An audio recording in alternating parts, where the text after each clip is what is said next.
우리가 오늘 공부할 거는 그 매달 첫째 일요일은 우다나를 공부합니다. 이 우다나는 그 우리 화요일 때 매번 그 낮에 공부를 하는 경전이에요. 근데 7회 때는 이제 꾸준히 다 그 순서를 맞춰서 다 하지는 못하고 이 중에서 중요한 것만 골라서 일요일 날 이제 해보도록 하겠습니다. 우다나 경전은 그동안 제 카페에다 그동안 올렸고요. 근데 이 우다나 경전 중에 제일 중요한 경이 네 번째 있는 그 메기아의 품입니다. 그래서 이 메기아의 품은 책 다 가지고 계시죠? 거기 116쪽입니다. 116쪽이 그 메기아의 품입니다. 우리가 보통 그 부처님의 시자라 그러면은 안 한다 존자만 알고 있지만 실제 그렇지 않습니다. 여러 시자가 돌았지만 부처님 만년의 시자는 안한존자 사천 동생이 했고, 여기는 이제 안한존자가 아니고 메기아라는 사람이 부처님의 시자를 했었습니다. 그때 있었던 이야기인데 이 우다나 경전 전체 얘기는 굉장히 아름답습니다. 내용이 너무 정말 읽으면서 혼자 읽기 아깝고 또 내용이 너무 아름다워요. 그 중에서도 이 메기아의 품은 더욱 아름답습니다. 그래서 이제 이번 1.5피 때 오늘은 시간이 뭐 다 되지 못하더라도 일부라도 해보겠습니다. 이제 이 메기아의 품은 지난 시간 말씀드렸지만 제일 재밌는 게 한 번은 일단 그 메기아라는 사람이 이제 부처님을 모시는 사람이에요. 그러니까 옆에서 모시다 보면 부처님의 모든 법문을 다 듣는 입장이었습니다. 매우 또 아마 총명하신 분이고. 근데 이제 이분이 한 번은 이제 부처님 모시고 가다가 어느 숲을 지나게 됐어요. 망고나무 숲이 너무 아름답고 그 안에 서늘하고, 특히 인도는 덥기 때문에 이 그늘진 숲이 있으면 또 나무가 아름다우면 참 좋죠. 그게 딱 보니까 너무 아름다운 거예요. 여기서 내가 혼자 이렇게 좌선하면 너무 좋을 것 같은 거라. 근데 부처님 모시고 있으니까 혼자 자유롭지가 않아요. 근데 이제 그 숲에 혼자 앉아있는 그 마음이 너무 간절해서 이분이 부처님께 사정을 합니다. 저 지나온 그 망고나무 숲에 좀 혼자 참선하면 참 좋을 것 같다고. 근데 부처님이 무슨 생각인지 허락을 하지 않으세요. 지금은 너와 나 둘밖에 없으니까 나중에 여러 도반들이 오면 그때 가서 얘기하자, 이렇게. 이 사람이 좀 있다가 또 참지 못하는 거예요. 그 숲이 너무 눈에 상상한 거예요. 그래서 3번을 청을 합니다. 부처님은 늘 3번 청하시고 들어주세요. 항상 3번 청하시면 그렇게 혼자 가 있으라고. 이분이 이제 앉아 있으니까 갑자기 처음엔 좋다가 온갖 생각이 다 나는 거예요. 옛날 생각, 무슨 생각, 또 옛날 섭섭한 생각, 또 뭐 자기가 탁발할 때 생긴 섭섭한 거, 잘난 거 이런 게 있으니까 한참 하다 보니까 온갖 망상에 자기가 잡혀 있는 거예요. 이분이 거기서 부처님한테 모른 척하고 있었던 게 아니고 매우 훌륭하게 자신의 그 있는 그들의 모습을 부처님께 고백을 합니다. 이게 아주 아름다운 경기입니다. 자신이 공부하다가 자신이 안고 있는 문제를 자기 스승에게 있는 그대로 말씀드리는 건 굉장히 아름다운 겁니다. 사실 그렇게 되지 못해요. 왜냐하면 메기아 같은 경우는 자기가 3번 고집피워서 갔기 때문에 돌아올 때는 공부 좀 잘 됐다고 이렇게 이제 얘기해야 좀 좋을 텐데 안 하는 겁니다. 나는 그게 굉장히 훌륭한 인품을 가진 분이라 보고요. 그런 그 자신의 그 지화행에 대해서 괴의가 있는 것을 그대로 말씀한 거는 정말 훌륭한 겁니다. 이 지화행에 대해서는요, 제가 2가지 정도 얘기를 말씀드리겠습니다. 아마 이걸 들어보셨을 거예요. 아마 승려와 철학자 책 보셨습니까? 승려와 철학자. 이 책이 한 10년 전에 나온 것 같아요. 제가 10년 전에 본 책인데, 이 승려와 철학자는 뭐냐면, 아버지는 불란서 한림원의 회원이에요. 불란서 한림원은 프랑스 최고의 학자들이 모인 우리나라 학술원 같은 데입니다. 거기 계신 분이에요. 이 프랑스와 르벨이라는 사람입니다. 프랑스와 르벨. 저희가 대학 다닐 때 이분의 책이 한번 번역됐습니다. 예수도 마르코스도 없는 혁명 이런 책이었어요. 원 제목은 예수도 마르코스도 없는 거랍니다. 이분이 이제 70년대 교수로서 그때 그 이제 전 세계적으로 그 공산주의 자본주의가 심할 때 이분이 예수도 마르코스도 없는 혁명을 저희가 대학 때 봤었습니다. 그 이분 이제 지금 나이는 뭐 연세도 많으시죠. 그리고 이제 프랑스 할리몰에 이제 회원이니까 최고의 지성인데 이 아들이 누구냐면 그 마티오 리카르라는 사람이 있습니다. 아들이 마티오 리카르. 한번 왔었습니다 우리나라에.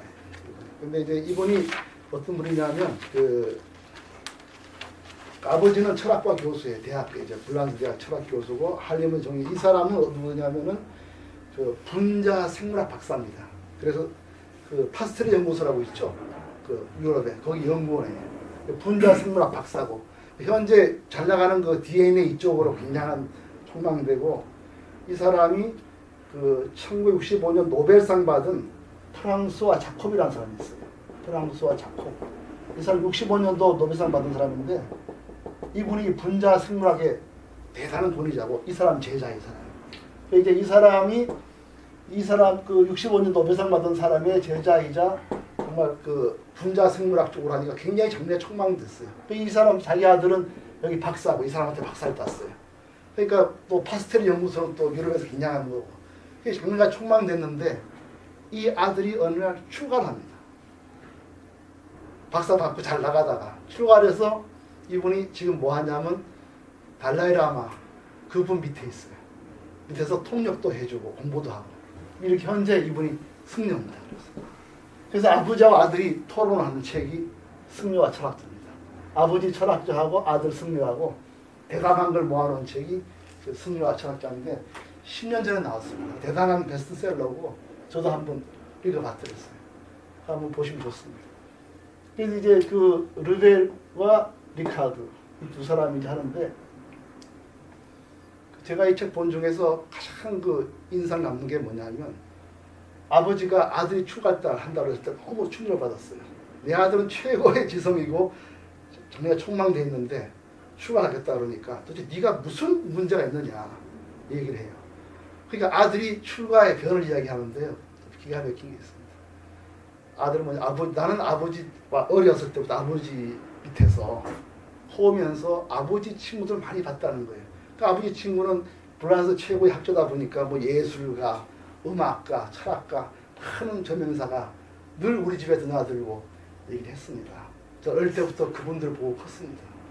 그런데요, 그분들이 이 세계 최고의 석학이고 예술가인데 왜 얼굴에 행복한 모습이 안 보일까요? 저는 그게 너무 이상했습니다. 아이의 어린 감수성에서는 그분들이 행복한 게 안 보이더라는 거예요. 자기는 인간의 행복은 분명히 얼굴이 드러나야 할 텐데 아버지 친구들은 다 훌륭한 분인데도 왜 그리 행복하지 않았을까요?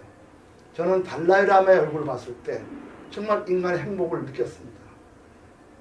저는 이 길은 아닌 것 같아서 내가 커도 지금까지 아버지 친구들처럼 뭐 인격을 모독하는 절대 아니고 그러나 그 아버지 친구 봤을 때는 나는 어딘가 인간의 행복이 따로 있을 것 같습니다. 이것이 내가 출가한 이유입니다. 이렇게 됐어요. 이분이 출가를 했습니다. 그래서 지금 아들과 이제 토론을 많이 해요. 근데 또 하나 기억이 남는 거는 인간의 행복에 대해서 얘기를 했어요. 이제 이 리카르는 뭐라 하냐면 저는 티벳에 갔을 때 그 순박한 얼굴 보고 아 정말 이 얼굴이야말로 인간이 얻어야 할 길이 얼굴이 아닌가 너무 저는 감명받았습니다. 정말 내가 아무리 불란스의 최고의 석학을 만났어도 그 티벳의 수박한 얼굴은 보지 못했습니다. 아버지가 뭐라 하냐면 나는 그렇게 생각하지 않는다. 그분들은 티벳이라는 그 외진 고원에서 자연과대로 살아왔기 때문에 아름다울 수도 있다. 그러나 우리 불란서는 오랫동안 그 혁명을 통해서 인간의 가치가 무엇이고 독재가 무엇이고 그 속에서 피 흘린 숭고한 희생이 무엇이고 우리는 이걸 알며 살아왔다. 나는 그 길보다는 차라리 이 길이 낫다고 생각합니다. 우리 마음속에 황폐함이 많이 있더라도 우리는 민주에 대한 신념과 인간에 대한 가치를 갖고 있다 이렇게 얘기를 해요. 그래서 이제 아들은 앞으로 이 세상은 불교 세상이 될 겁니다. 불교야말로 행복입니다. 그랬더니 아버지는 나는 그렇게 생각하지 않는다. 일시적으로 2차 대전 이후에 우리 서구 사회가 혼돈에 빠진 건 사실이다. 그렇지만 언젠가는 이건 우리가 우리 힘으로 극복할 것이다. 그 과정에서 잠시 불교가 들어와 있을 뿐이다. 이렇게 이제 진지한 토론을 맞짱뜨립니다. 아주 되지도 않고 해요. 그런 책입니다. 그러니까 여기서 이 아들이 그 얘기를 해요. 아버지 세대의 지와 행의 갈등을 얘기합니다. 아버지 세대의 그 높은 지성과 실제 그 삶 속에서는 왜 이런 괴리가 일어나나요? 이런 거. 그게 철학에. 리카드 이분이 출가했어요. 우리나라에 왔었습니다. 몇 달 전에 왔는데 재밌는 게 이분이 그 미국의 그 위스콘신 주립대학에 마음과 삶 연구소가 있어요. 역시 미국이지. 인간의 행복을 이걸 측정을 합니다. 내혈관으로. 그래서 이 사람 측정을 했다는 거예요. 수많은 사람 측정을 했던데 사람이. 이 사람도 이제 아마 여기 265개 센서를 부착한대요. 그래갖고 이제 그 안에 갈등 그게 나오는데 이 사람이 지금까지 한 사람 중에 가장 행복도로 봤다는 거예요. 별명이 세계에서 가장 행복한 사람인데 이분이 와서 우리나라에 와서 자기도 이제 그 행복에 대해서 얘기를 합니다. 이어서 이분도 지금도 이제 그 수행을 하고 있어요. 그래서 그 이제 인간의 진정한 행복을 추구하는데 역시 그 이분도 그 지화행에 대한 문제 일찍 눈을 뜬 거죠. 이런 분 외에 또 한 분이 이제 이 지화행에 대한 문제, 우리 그 메기아 외에 또 한 분이 우리가 잘 아는 경호선사입니다. 경호선사 이분은 그 동학사의 강사였어요. 대강사였습니다. 그리고 이분 문집을 보면은 장자에 대한 게 많아. 이분이 장자를 천독을 했다는 겁니다. 그래서 글이 굉장히 좋습니다. 시도 좋고. 이분이 그 동학사의 대강사로 있다가 한 번은 그 스승이 아마 개허라는 분일 겁니다. 개사. 스승을 만나러 서울로 올라갑니다. 아마 잘 아실 거예요. 올라가는데 올라가는 과정에 역병이 들어왔나 콜레라 같은 게 들어왔나 봐요. 어느 마을에 들어가니까 다 죽어 있어요. 죽은 마을이라 어디 머물 데가 없는 거예요. 근데 거기 마을 한 사람이 나오다가 빨리 피하시오. 역병이 돌면 당신도 내일을 못 건널 갑니다. 그 이 사람이 놀래가지고 거기서 도망을 나와요. 이제 동구 밖에 나무 밑에서 이제 있는데 비는 철철철 오고 잠잘 데도 없고 그리고 언제 나도 이 추울 때 역병이 될지 모른다. 몸이 떨리니까 밤새도록 두려움과 전율 또 죽음에 대한 공포에 밤을 샜다는 겁니다. 아침에 깨고 나니까 내가 이때까지 가르친 게 전부 생사해탈인데 나는 이 하룻밤 이걸 못 견딘 거예요. 자기 공부가 한 푼어치 가치가 없구나. 그 이번에 굉장히 나름대로 자신의 그 현 위치에 대해서 굉장한 반성을 했답니다. 그 이분이 돌아와서 그날로 강사를 폐업하고 혼자 참선 들어갑니다.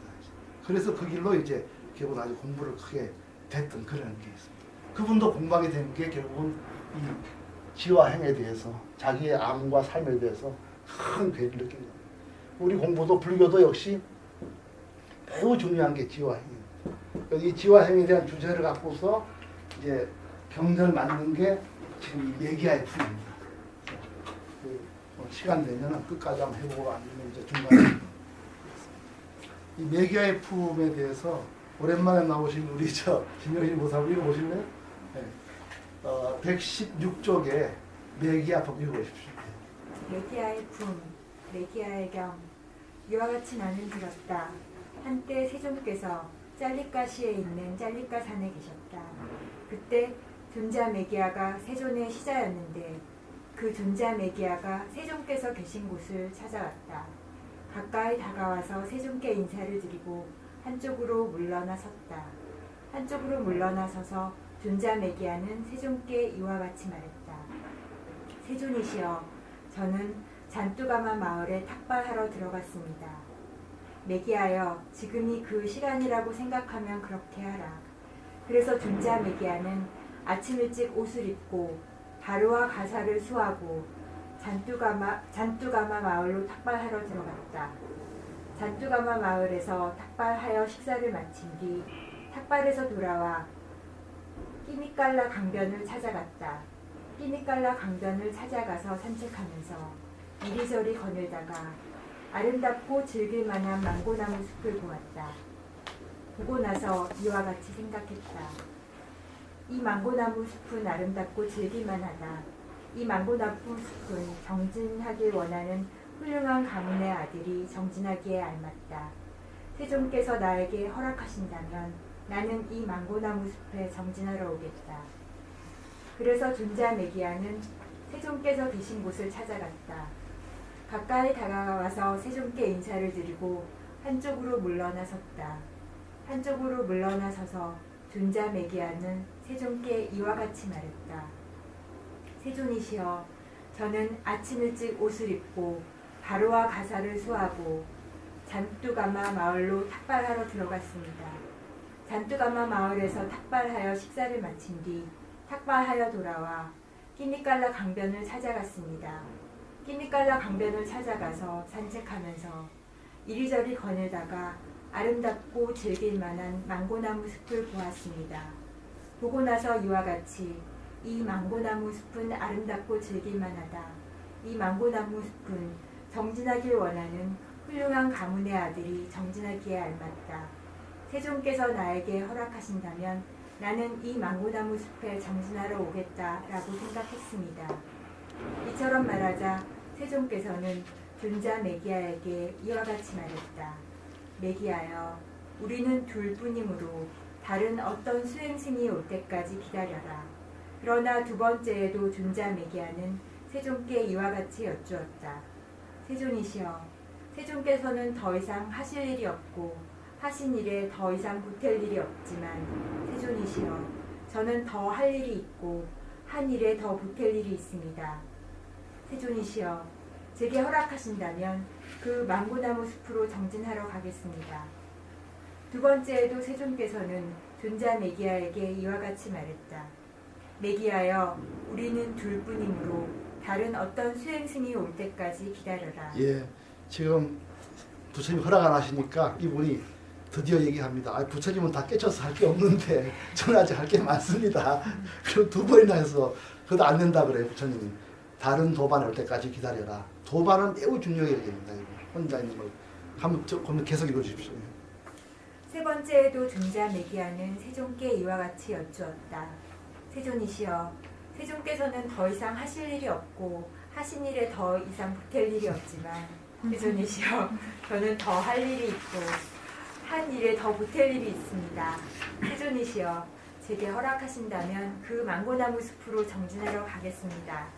메기야여, 그대가 정진에 관하여 말하니 내가 무엇이라고 말하니? 공부하겠다고 하겠더니 내가 어떻게 말리겠노? 메기야여, 지금이 그 시간이라고 생각하면 그렇게 하라. 그래서 존자 메기야는 그 자리에서 일어나 세존께 인사를 드리고 세존의 오른쪽으로 돌아 망고나무 숲을 찾아갔다. 찾아가서 망고나무 숲으로 들어가 어떤 나무 밑에서 대낮을 보내며 앉았다. 그런데 존자 메기야가 그 망고나무 숲에 머물 때에 대부분 세 가지 악하고 불건전한 사유, 예를 들어 감각적 쾌락에 매인 사유, 분노에 매인 사유, 폭력에 매인 사유가 일어났다. 그래서 존자 메기야는 이와 같이 생각했다. 나는 믿음으로 집에서 집 없는 곳으로 출가하였는데 이와 같이 세 가지 악하고 불건전한 사유, 예를 들어 감각적 쾌락에 매인 사유, 분노에 매인 사유, 폭력에 매인 사유에 사로잡혀 있다니 오 놀라운 일이다. 오 예전에 없었던 일이다. 예, 이렇게 자기는 부처님 시자로 공부를 많이 했는데 혼자 있다 보니까요. 이 세 가지 사유를 이게 굉장히 중요합니다. 우리한테. 첫째로 감각적 쾌락에 대한 사유. 혼자 있다 보니까 여자 생각도 나고 또 맛있는 것도 생각나고 편한 거 생각나고 또 자기 출가 전에 있었던 생각이 나는 겁니다. 그 다음에 분노. 내가 왜 이렇게 살아야 되나 하는 분노 이런 게 또 일어납니다. 그 다음에 폭력의 메인 사유. 내가 여기서 어떻게 도망가면 어떨까라든가 갖가지 또 옛날에 즐기던 일에 못 즐기는 것에 대한 분노함 이런 게 막 일어납니다. 그래서 우리가 이 사람이 가지는 가장 기본적인 그 미망이요 감각적 쾌락에 대한 집착입니다. 그에 대한 기억. 그 다음에 그것에서 일어나지 못할 때 하는 어드소스에 대한 분노. 그 분노를 일으키는 대상에 대한 폭력에 대한 충동 이런 게 굉장히 많이 일어납니다. 혼자 있으면 늘 이런 생각에 시달리게 된다는 거예요. 쉽죠. 그래서 이분이 여기에서 자기를 은폐하지 않고 자기의 속마음을 정직하게 말합니다. 여기서 참 아름다운 장면이 연출됩니다. 사실 잘 안 돼요, 그게. 은폐하고 위장하고 이 모든 게 사람들은 위장하거든요. 은폐하고. 그리고 이제 없는 걸 생각합니다. 8번 계속 읽으시죠. 그래서 존자 메기야는 저녁 무렵 홀로 과부자를 하던 명상에서 일어나 세존께서 계신 곳으로 찾아왔다. 가까이 다가와서 세존께 인사를 드리고 한쪽으로 물러나 앉았다. 한쪽으로 물러나 앉아서 존자 메기야는 세존께 이와 같이 말했다. 세존이시여, 저는 그 망고나무 숲에 머물 때에 대부분 세 가지 악하고 불건전한 사유, 예를 들어 감각적 쾌락에 매인 사유, 분노에 매인 사유, 폭력에 매인 사유가 일어났습니다. 그래서 저는 이와 같이 나는 믿음으로 집에서 집 없는 곳으로 출가하였는데 이와 같이 세 가지 악하고 불건전한 사유, 예를 들어 감각적 쾌락에 매인 사유, 분노에 매인 사유, 폭력에 매인 사유에 사로잡혀 있다니 오 놀라운 일이다. 오 예전에 없었던 일이다라고 생각했습니다. 네, 맞습니다. 그래서 우리가 이걸 우산화경 맨 처음에 배운 그 연기법을 가지고 이번에 문제를 보면요. 숫자 뭐였죠? 6입이라고 그랬죠. 맨 가까이, 가장 가까이 서면요. 6입. 6이 뭐죠? 눈, 귀, 코, 혀, 몸. 그 다음에 바깥에 색성향의 조법. 이것이 만나죠. 그죠? 접촉. 6입에서 촉이 일어나고 접촉이 일어나고 그 다음에 느낌이 일어나요. 그죠? 느낌. 수. 거기서 나에게 좋은 느낌이 그냥 애착이 일어납니다. 예. 그 다음에는 나에게 즐거운 느낌을 계속 원하기 위해서 물적 조건을 추구해요. 또 명예와 지위를 추구하고. 그래서 이제 추구한다는 실은 집착, 소유 이런 말입니다. 여기에서 이제 명예, 이 재물 이런 게 이제 중요하죠. 이게 있으면 내 마음에 기억이 남아요. 기억. 그래서 내 판단의 모든 중심이 됩니다. 그래서 이거를 내 마음속에 이미 자리 잡아요. 유가 됩니다. 그래서 나한테 이익이 된 게 생기면 기쁘고 이익이 안 되면 슬프고 나의 기쁨을 주면 좋아 보이고 나에게 고통을 주면 싫어 보이고 가까운 사람은 더 가깝게 하고 싶고 싫은 사람 안 만나라고 그러고 이렇게 되죠. 그 다음 어떻게 되죠? 여기서부터 생로병사가 됩니다. 내가 좋아하는 사람 아프면 괴롭고 내가 싫은 사람 아프면 고소하고 이제 이렇게 되는 거죠. 여기에서 일어나는 게 분노입니다. 분노, 폭력. 그래서 이것 때문에 우리 인생에 우비고뇌가 일어납니다. 괴로움, 슬픔, 번뇌 이런 게 일어납니다. 여기서 이것이 있음으로써 분노와 폭력이 있고요. 그 아까 여기서 감각적 쾌락에 집착했습니다. 감각적 쾌락, 분노, 폭력. 이런 과정이 출가하든 안 하든 반드시 일어난다는 거예요. 더 내기하에서 얘기하고 싶은 거는 출가했더라도 부처님께 법을 공부했더라도 이 과정에 깊은 진지한 성찰이 없으면 지와 행의 괴리를 피할 수가 없습니다. 이 문제를 지금 얘기를 하고 있는 거예요. 그러면 이 문제에 대해서 어떻게 우리가 진지한 성찰을 해서 벗어날 건가? 이게 부처님 여기서 법문이 나오는데요. 굉장히 두 가지가 있습니다. 첫째로 부처님은 첫째로 도반이 좋아야 된다. 주의 도반이 큰 힘이 된다. 이건 굉장히 놀라운 관점입니다. 도반이 좋아야 된다. 둘째로 그래서 우리 도반 좋아하는 결사를 많이 하잖아요. 옛날 보도국사 때는 정의 결사. 또 우리 최근 우리나라 스님 중에 위대한 분들은 다 봉암사 결사 출신들입니다. 성철 스님, 뭐 해암 스님 전부 봉암사. 이게 그런 결사죠. 도반. 우리는 보림선언 결사가 여기 공부를 발휘된 거죠. 그 다음에는 자기 마음속의 무명을 어떻게 없앨 거냐. 내가 마음이 깨끗하면 할 필요가 없죠. 내 마음이 이미 이렇게 살아온 과정에서 덮여있기 때문에 수행을 해야 된다. 이 수행을 부처님 네 가지를 말합니다. 탐욕이 일어날 때는 우리는 탐욕이 뿌리다. 근데 이 탐욕의 뿌리가요. 이 탐욕의 말 자체가 감각적 쾌락과 소유의 의미를 같이 가지고 있어요. 탐에서 가지려고 바라는 거거든요. 그래서 탐하게 되는 것은 감각적 쾌락에 대한 기쁨이 있기 때문이에요. 그걸 집착을 하게 되면 소유하려고 원하고 그걸 되면 내 마음속에 이미 이런 존재, 나는 어떤 존재, 너는 어떤 존재, 이런 존재를 통해서 삶을 이해하게 돼 있어요. 있는 대로 이해를 하지 않게 됩니다. 그래서 이런 마음속의 유를 다스리려면 공부를 해야 된다. 그래서 탐욕이 있을 때는 부정관을 합니다. 부정관은 안이불자의 깨끗할 정자예요. 그러니까 더럽게 보라 이런 말. 안이불자의 정이니까 깨끗이 않게 보는 관, 이걸 이제 합니다. 그건 일체 만법을 다 깨끗이 않게 보는 거예요. 이게 유치한 같아도 내 마음속 깊은 탐욕에 대해 겸손한 사람은 이걸 하게 됩니다. 그 다음에 성냄이, 아까 저 분노 있죠?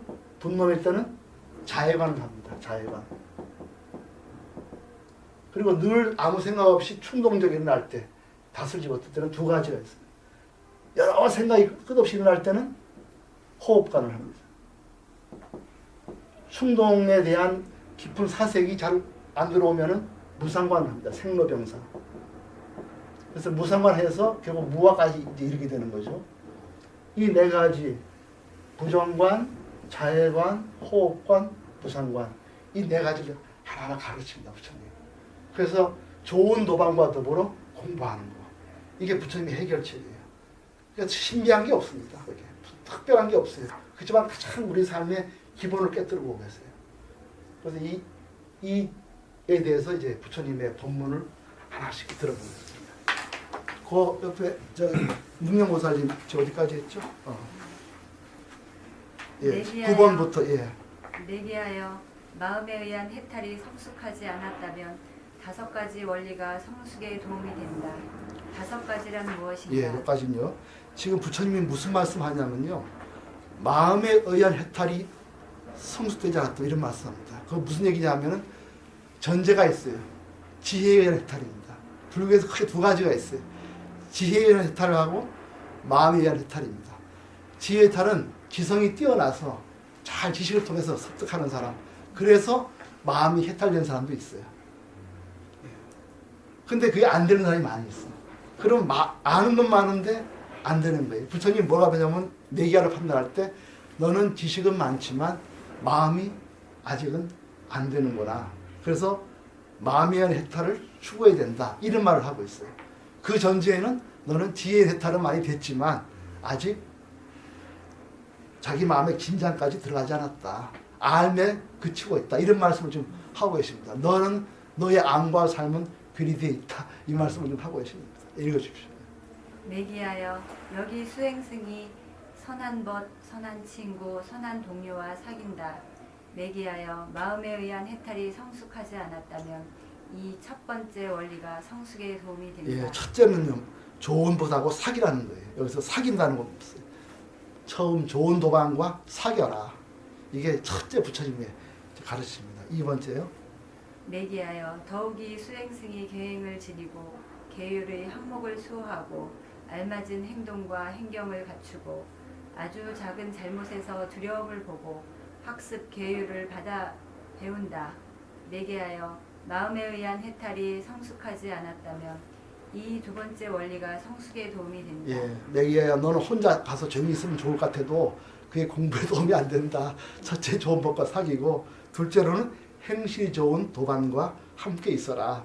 그래야 된다. 그래야 마음의 해탈이 성숙되어진다. 이런 말씀하고 있어요. 세 번째요. 내기하여 더욱이 수행승이 버리고 없애는 삶을 살고 마음을 여는 데 도움이 되고 오로지 싫어하여 떠나고 사라지고 소멸하고 정멸하여 곧바로 알고 올바로 깨닫고 열반에 드는 데 도움이 되는 이야기. 예를 들어 소욕에 대한 이야기, 만족에 대한 이야기, 멀리 여임에 대한 이야기, 사교의 여임에 대한 이야기, 정진에 대한 이야기, 계행에 대한 이야기, 삼매에 대한 이야기, 지혜에 대한 이야기, 해탈에 대한 이야기, 해탈에 대한 암과 봄의 이야기가 있는데 그는 이러한 이야기를 원하는 대로 얻고 어렵지 않게 얻고 힘들이지 않고 얻는다. 내기하여 마음에 의한 해탈이 성숙하지 않았다면 이 세 번째 원리가 성숙에 도움이 된다. 예, 내기하여 혼자 공부한다고 앉아있지 말고 좋은 도반 사귀고 행위 좋은 도반을 사귀어서 더 중요한 거는 그 도반에게 좋은 법문을 듣는 것이다. 그래서 소욕, 욕심을 줄이고 사는 데 대한 이야기, 그리고 적은 것으로 만족할 수 있는 이야기, 또 욕망을 멀리 떠나는 이야기, 또 여러 사람 살게 생기는 거 그거 좀 떠나야 된다. 특히 그 부처님은 이 출세간 이렇게 출가한자가 명예를 추구하는 것을 굉장히 꺼렸습니다. 왜냐하면 먹는 거 입는 거 다 시원찮으니까 나머지 갈 데가 명예거든요. 그래서 그런 쪽을 많이 추구한 게 많았어요. 그래서 그렇게 하지 말라. 그 다음에 경전에 대한 이야기를 많이 들어야 되고, 계행과 삼매에 대한 이야기, 지혜와 해탈에 대한 이야기, 이런 얘기를 많이 들을 수 있는 도반을 사귀고 가까이 해야 된다. 그런 말씀을 합니다. 굉장히 중요한 말씀이에요. 혼자 있어서 오히려 있으면 쌓여온 업에 의해서 휘둘리기가 쉽다. 이런 말을 지금 하고 있으면서 12정기법의 기본 원리가 얼마나 우리 속에 잡혀 있는지를 말씀하고 계십니다. 그 다음 읽어주십시오. 매기하여 더욱이 수행승이 악하고 불건전한 원리를 제거하고 착하고 건전한 원리를 갖추기 위해 착하고 건전한 원리에 대하여 견고한 자이고 확고하게 노력하는 자이고 멍해를 내려놓지 않는 자로서 열심히 정진한다. 매기하여 마음에 의한 해탈이 성숙하지 않았다면 이 네 번째 원리가 성숙에 도움이 된다. 옆에서 열심히 정진한 도반이 있으면은 네 공부에 크게 도움이 될 것이다. 그런 얘기를 합니다. 마지막 다섯 번째 어떤 최고의 좋은 도반은 어떤 상인가 보세요. 다섯 번째. 매기하여 더욱이 수행승이 지혜로워 고귀한 꿰뚫음으로 올바른 괴로움의 소멸로 이끄는 생성과 소멸에 대한 지혜를 갖춘다. 매기하여 마음에 의한 해탈이 성숙하지 않았다면 이 다섯 번째 원리가 성숙에 도움이 된다. 그래서 이렇게 그 연기법으로 어떻게 괴로움이 일어나는가를 쭉 봐서 자기의 접촉과 느낌과 애와 이 과정을 깊이 성찰해서요, 이 연기법으로 자기 마음을 다스리는 거. 이런 사람이 바로 괴로움의 생성과 소멸.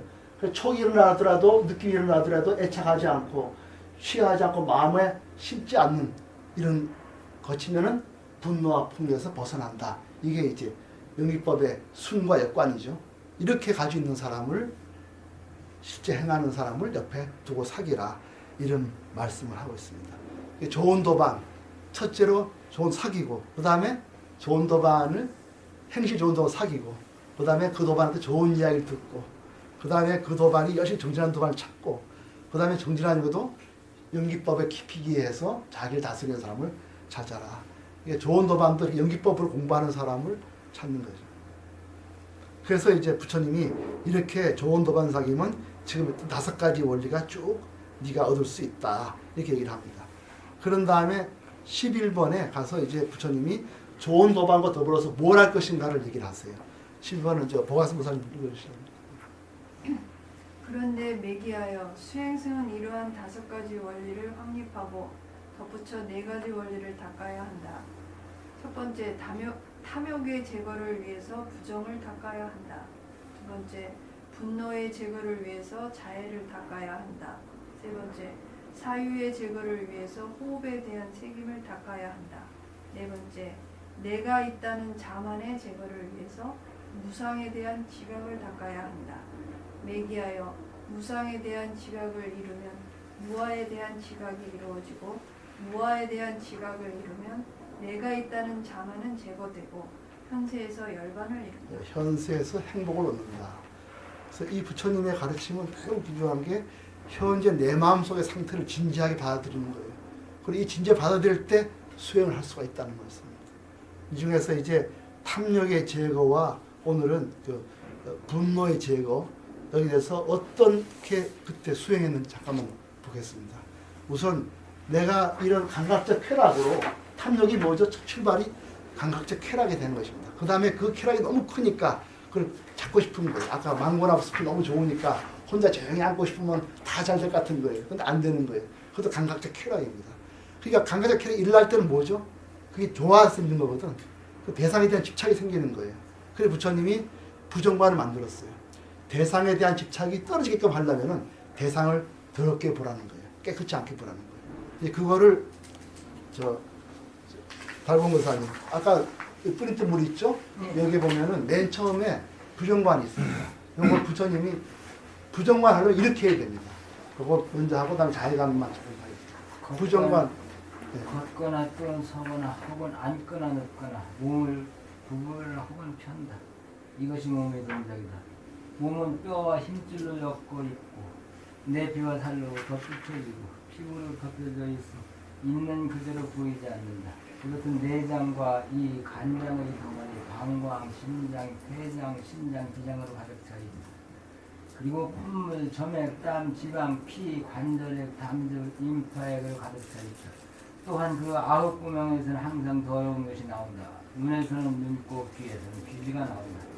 코에서는 콧물이 나오고 입에서는 한꺼번에 담즙이나 가래를 도려내고 몸에서는 땀과 때를 배설한다. 또 그 머리에는 빈 곳이 있고 뇌수로 차 있다. 그런데 어리석은 자는 무명에 있고서 그러한 몸을 아름다운 것으로 안다. 이렇게 이제 하는데요. 맨 처음에 감각적 쾌락에 대한 집착을 빼기 위해서 이렇게 하는데요. 그 부처님의 이 깊은 그 사색의 세계, 인간의 심리를 보는 눈을 볼 수가 있어요. 맨 처음부터 더럽다 않고 합니다. 걷거나 서거나 앉거나 눕거나 몸을 구부리거나 편다. 이거는 몸의 동작이다. 이게 처음에는 쉽게 들어갑니다. 이게 금방 들어갈 수 있어요. 별 얘기가 아니잖아요. 처음부터 더럽다 하면 좀 안 들어오죠. 그렇습니다. 그 다음 또 뭐라 하냐면 몸은 뼈와 힘줄로 엮여 있고 내 피와 살로 붙여져 있고 피부로 덮여져 있어. 잘 안 보인다. 여기까지도 따라갑니다. 아 그렇구나 하고요. 그 다음부터 시작합니다. 내장, 비장 이렇게 쭉 안을 늘고요. 그 다음에 거기서 나오는 콧물, 눈물, 귀지 이렇게 얘기를 합니다. 그 부처님이 그 사람을 이끌어가면서 공부시키는 과정이 매우 깊습니다. 이분은. 처음부터 이렇게 딱 뺨 때리는 말을 안 하고 그래서 하나 합니다. 그 다음에 여기까지가 살아서 생기는 그 집착에 대해서 막아주기 위해서 이렇게 부정만 시켜놓고요. 그 다음에는 죽음에 대한 얘기를 합니다. 계속 읽으시겠습니다. 또 죽어서 몸이 쓰러졌을 때에는 부어서 검푸르게 되고 무덤에 버려져 친척도 그것을 돌보지 않는다. 개들이나 여우들, 늑대들, 벌레들이 파먹고 까마귀나 독수리나 다른 생물이 있어 삼킨다. 이 세상에서 지혜로운 수행승 깨달은 님의 말씀을 듣고 그것을 분명히 이해한다. 왜냐하면 그는 있는 그대로 보기 때문이다. 이것이 있는 것처럼 저것도 있고 저것이 있는 것처럼 이것도 있다. 안으로나 밖으로나 몸에 대한 욕망에서 떠나야. 예, 여기서 이렇게 생명 있는 것처럼 죽음도 있고 죽음 있는 것처럼 삶도 있다. 삶을 볼 때는 죽음을 바라보고 죽을 볼 때 삶을 바라보라. 살아서는 온통 귀지를 흘리고 죽어서는 저리 검풀에 썩어져 있다. 이 두 가지 같이 보라는 말씀이에요. 이 세상에서 욕망과 탐욕을 떠난 그 지혜로운 수행승만이 불사와 정멸, 곧 사멸을 뛰어넘는 열반의 경지에 도달한다. 인간의 이 몸뚱이는 부정하고 악질을 풍기며 가꾸어지다도 온갖 오물이 가득 차 여기저기서 흘러나오고 있다. 이런 몸뚱이를 가지고 있으면서 생각하건대 거만하거나 남을 업신여긴다면 통찰이 없는 것이 아니고 무엇이겠냐. 예, 여기서 이 부정관을 하면은 열반에 들어간다. 이렇게 그랬어요. 부정관 하나라도 깨달음이 들어갈 수가 있다는 거예요. 생사를 보고 내가 아니라 그런다는 거예요. 그래서 부처님 처음 본문은 다 부정관입니다. 초창기에 깨달음부터 전부 부정관을 했어요. 근데 이게 근계 높은 분들이 해야 돼요. 낮은 분들이 하면은 그 인생을 허무하게 봐서요. 자살하는 사람도 생깁니다. 그런데 이거는 그래서 아주 높은 경지 있는 사람만 가르쳤습니다. 부정관. 그러니까 우리도 그 근기가 있는 분들이니까 다 이걸 열심히 하시면 열반에 도달하고요. 그래서 이 부정관의 마지막 수행 목표는 밋밋되어 있습니다. 내락하는 거만, 내가 했다는 교만, 바로 무아의 깨달음으로 들어가는 겁니다. 이게. 그래서 이 부정관이 굉장히 심오한 수행관입니다. 그래서 사리불도 이 부정관으로 견성을 했어요. 이게 굉장히 중요한 겁니다. 이게 너무나 분명해서 뭐 피할 데가 없어요. 그래서 그래서 이 탐욕의 제거를 위해 부정관을 하지만 부정관 하나라도 얼마든지 진리를 깨달을 수 있고 열반에 들 수가 있습니다. 마지막으로 자비관을 자해관을 할 텐데요. 오늘 몇 가지만 하겠습니다. 이 자해관은 매우 중요한 게 이 분노가 일어날 때 이걸 다스리는 겁니다. 근데 그걸 자해를 하는데 사랑 자자 애거든요. 남을 사랑하는 관법을 가지라는 건데 그 사랑하는 관법은 다 있죠. 종류마다 다 남을 사랑하는 다 있지만 불교에서 말하는 최소 부처님이 그 초기 경전에서 말씀하시는 자해가 뭔지 이걸 우리가 바라볼 필요가 있습니다. 자해관을 그 뒤에 아란나부 사람 읽어보시겠어요? 자애관. 이게 자애경입니다. 이것도 부처님 말씀이에요. 예. 자애관, 자비경, 출가승에게 당도하는 부처님의 가르침. 부처님이 말씀하신 예, 여기에 이 자애관은요 대상이 출가승입니다. 출가승 중에도 많이 배운 사람한테 부탁하는 거예요. 그러니까 많이 배울수록 자비가 떨어지는 겁니다. 이게 그 현실이에요. 그래서 출가승, 출가해서 공부하는 사람한테 얘기하는 거예요. 굉장히 무서운 겁니다. 어떻게 보면. 이것이 선한 가르침을 잘 이해해서 마음의 평화를 얻는 사람이 실천해야 하는 것이다. 그는 몸을 잘 단속할 수 있어야 하고 정직하며 마음이 바르고 남이 말을 건네기 편해야 하며 겸손하고 교만하지 말아야 한다. 네. 이게 부처님의 자비의 출발입니다. 첫째요. 이건 누가 하느냐? 선한 부처님의 가르침을 잘 이해해서 마음의 평화를 얻은 사람이 해야 되는 거라는 거예요. 공부를 잘해갖고 이제 나는 안다 하는 사람이 이제는 뭐가 부족한 걸 부처님 말씀하시는 거예요. 놀라운 겁니다. 여기 부처님의 자비에 굉장히 깊은 통찰이 있어요. 그는 우선 공부 많이 했다고 함부로 너들지 말고 몸을 잘 단속할 수 있어야 된다. 그 다음에 정직해야 된다. 이거 어렵습니다. 공부하는 사람이 정직하기 힘듭니다. 그 다음에 마음이 바르고 이거 당연하고요. 남이 말을 건네기 편해야 된다. 이게 정말 참 이게 부처의 깊은 통찰입니다. 공부하는 사람일수록 옆에서 말 건네기가 쉽지 않습니다. 우리도 큰 스님 말 건네기 쉽지 않죠. 남이 말을 건네기 편하게 자기가 처신해야 된다는 거예요. 그게 자비라는 거예요. 불교의 자비가. 바로 그게 자비라는 겁니다. 놀랍습니다. 그래서 겸손하고 교만하지 말아야 불교의 자비다.